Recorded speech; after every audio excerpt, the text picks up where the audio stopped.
بسم اللہ الرحمن الرحیم۔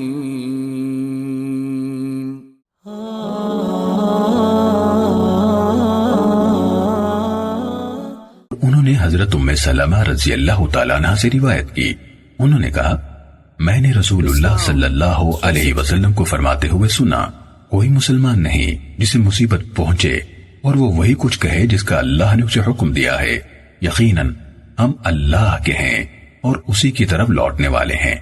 اے اللہ مجھے میری مصیبت پر اجر دے اور مجھے اس سے بہتر بدل عطا فرما، مگر اللہ تعالیٰ اسے اس ضائع شدہ چیز کا بہتر بدل عطا فرما دیتا ہے۔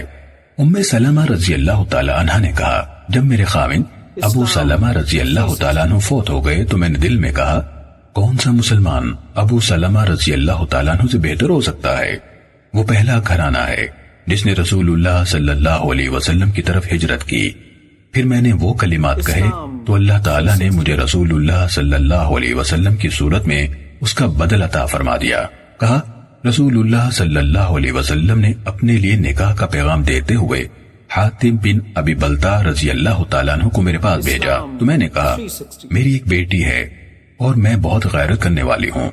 اس پر آپ صلی اللہ علیہ وسلم نے فرمایا اس کی بیٹی کے بارے میں ہم اللہ سے دعا کرتے ہیں کہ وہ اس کو یعنی ام سلمہ رضی اللہ تعالیٰ عنہ سے بے نیاز کر دے، اور میں اللہ سے دعا کرتا ہوں کہ وہ بے جا غیرت کو اس سے ہٹا دے۔ صحیح مسلم حدیث نمبر 2126۔